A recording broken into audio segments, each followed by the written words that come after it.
नमस्कार मंडळी, नमस्कार नमस्कार नमस्कार। आज परत एक विषय घेऊन आपल्या समोर हजर झालो। आजचा विषय थोडा वेगळा आहे। आजचा विषय हा इतिहासाचा आहे। काय ना, खूप मोठमोठ्या महापुरुषांनी इतिहास घडवले, जीवाचं रान केलं, रक्ताचं पाणी केलं आणि इतिहास घडवले, देशासाठी लढले, खूप खूप जीवनाचा त्याग बलिदान त्यांनी दिलं आणि इतिहास घडवले। ते मोठमोठे विभूती होऊन गेले, त्यांना त्रिवार वंदन। त्याच प्रकारचं त्याच्या इतकं नाही, पण त्याच्या पायाच्या धुळीत का इतिहास अजूनही काही मंडळी, आपल्यातले काही माणसं, काही स्त्रिया, काही मुली इतिहास आपापल्या परीने घडवतात। अजून चालू आहे, बंद नाही। इतिहास नकळत घडत असतो। इतिहास घडवायचा म्हणून घडत नसतो। इतिहास नकळत घडतो। फक्त सामर्थ्य, धैर्य आणि जिद्द या गोष्टी आपण जर सांभाळल्या तर इतिहास घडणे अवघड नाही, घडतं। त्यातलीच एक गोष्ट, आमच्या गावातल्या एका माणसानं कसा इतिहास घडवला हे मला वाटतं तुम्हाला सांगायला पाहिजे। इतिहास फार मोठा नाही, छोटा आहे। मोठमोठ्या लोकांनी जे इतिहास घडवले ना, त्याच्या पायावर पडलेली माती ती झटकल्यानंतर जो कण असतो का नाही, त्याच्या बरोबर जरी म्हटलं तरी चालेल। असं वावगं नाही की बा इतिहास घडताना हा केवढा घडला जातोय, असं नाही। काय ना, आमच्या गावच्या माणसानं जो इतिहास घडवला हा थोडा वेगळ्या प्रकारचा आहे। इतिहासात घडवण्याचे प्रकार वेगवेगळे असतील। काय ना, कोणी इतिहास पाण्यात 4-4, 10-10 घंटे बसून राहण्याचा इतिहास घडवतात। काही काट्याकुट्यामध्ये चालून, काट्याकुट्यावर झोपून इतिहास घडवतात। हे नॉर्मल इतिहास सांगू राहिलो बरं। कुणी तोंडातून अग्नी फेकण्याचा इतिहास घडवतात, लय इतिहास आहे बरं का। कोणी ऑलिम्पिक मध्ये इतिहास घडवतात, खेळामध्ये इतिहास घडवतात, शैक्षणिक क्षेत्रात इतिहास घडवतात, पुन्हा कृषी क्षेत्रात इतिहास घडवतात। प्रत्येक म्हणजे इतिहास हा कशात घडवायचा आहे असं नाही। इतिहास घडवण्यासाठी भरपूर काही इथं आपल्यासाठी उपलब्ध आहेत। तुम्ही कशातही इतिहास घडवू शकता। तसाच एक इतिहास आमच्या गावात घडला, तो तुम्ही हसण्यावारी घेसान आहे। तो तुम्ही हसणारच। तो इतिहास जो घडवला गेला त्याला तुम्ही 100% हसणार, पण इतिहास तो इतिहास असतो। आमच्या इथल्या माणसाची गोष्ट सांगू राहिलोय। इतिहास त्यांनी कसा घडवला, नॉर्मल घडवला, पण कसा, हसायची गोष्ट आहे बरं का, पण काहीतरी घ्यायची गोष्ट आहे। त्यानं इतिहास अशा प्रकारचा घडला, मागची गोष्ट आहे, आता तो माणूस हयात नाही।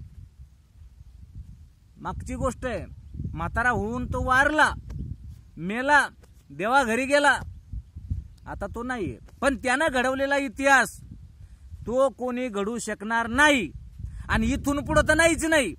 इथून पुढे तसा इतिहास घडणे नाही। काय झालं ना,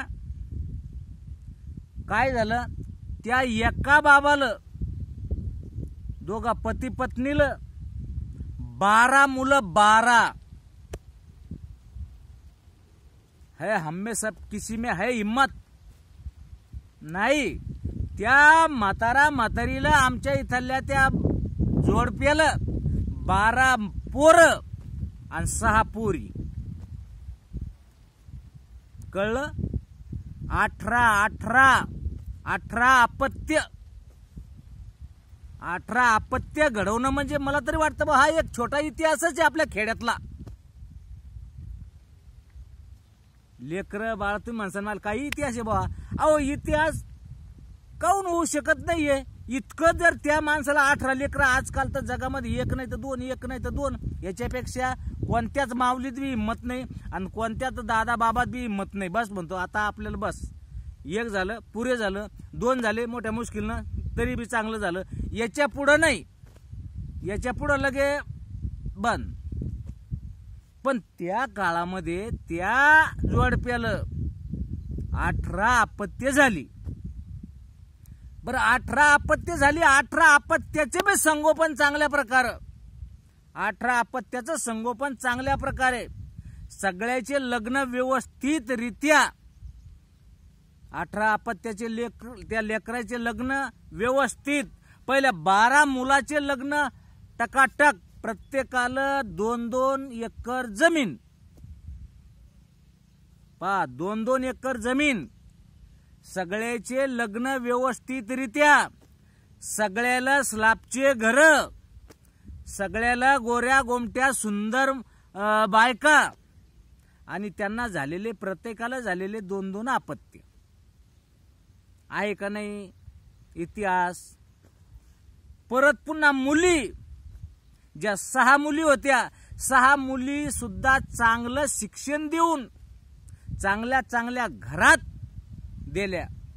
कोणी डॉक्टर, इंजिनियर, तहसीलदार, कंपनी मॅनेजर, PSI, एक बी मुलगी अशी अडाणी घरात नाही दिली. 6ची 6 बी मुली मोठमोठ्या नोकरदाराला, नोकरीवाल्याला दिल्या. इतिहास, त्याला नव्हतं वाटलं इतिहास घडण, पण घडला. 12 मुलं आपापल्या परीनं आपापलं पोट भरण्यात आनंदी, मुली पण सर्व ठिकाणी आपल्या चांगल्या चांगल्या क्षेत्रात दिल्यामुळं त्या पण सर्व आनंदी.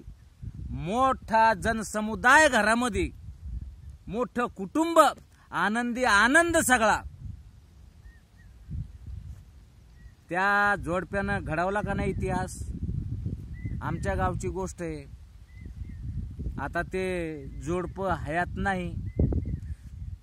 मागील 5-6 वर्षामध्ये त्यांचा जग सोडून गेले. आता त्यांची मुलं आहेत, काही त्यातली पण काही गेलीत, काही आहेत, काही मुली, काही गेल्या, काही आहेत. मृत्यू हा प्रत्येकाला आहे, जावाच लागणार आहे. ते बिचारे गेले, पण त्या माणसाचं आज पण नाव कोणीही घेणार की बुवा या व्यक्तीला, या बाईला 18 अपत्य होणे म्हणजे एक, मला तरी वाटतं एक जंग लढल्यासारखी गोष्ट आहे. जंग. 2 लेकराला आणि 1 लेकराला आपण नाही सांभाळू शकत आणि चांगलं संगोपन करू शकत.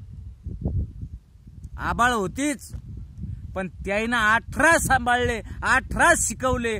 18चं खाणं पिणं, राहणं पोषणं, शाळा अमुक तमुक जर केलंय, एवढं जर घडवलंय, तर मी म्हणतो इतिहासाच्या कमी नाही असं मला वाटतंय. तुम्हाला वाटो का ना वाटो बा, कारण तुमचे विचार वेगळे, माझे विचार वेगळे. मला एक थोडं वेगळं वाटलं की बा हा पण एक छोटासा इतिहासच असू शकतो, म्हणून मी तुमच्या पुढे मांडलं. तुम्हाला पटतंय न पटतंय हे तर आता आपापल्या मनाची गोष्ट आहे. जर तुम्हाला पटलं असेल तर कमेंट करा, आणि नसन पटलं तर सांगा, दादा तुम्ही सांगितलं नाही बरोबर वा झालं. याच्यात काय मोठा राग नाही, रोष नाही. पण कसं आहे ना, छोट्या छोट्या गोष्टी जरी असल्या तरी मला तुमच्या पुढे मांडा वाटते बा. मी 10तली लाखातली एकच गोष्ट की कुठली जरी गोष्ट असली ना, छोटी जरी असली, तर मला तुमच्या पुढे मांडावंच वाटते. काय असं तुम्ही काय केलंय आणि काय नाही, की मी तुम्हाला जर नाही सांगितली तर मला करमत नाही पा. म्हणून सांगू राहिलो की बा मी काही जरी असलं तर तुमच्या पुढे मांडतोय. ते तुम्ही रागात घ्या का हसत खेळत घ्या, पण बा मी मांडतो, माझं कर्तव्य समजतो, आणि मी छोटी जरी गोष्ट असली तरी तुमच्या पुढे मांडायचा प्रयत्न करतो. बरोबर ना? तर आजचा हा विषय एक इतिहास म्हणून सांगितला तुम्हाला.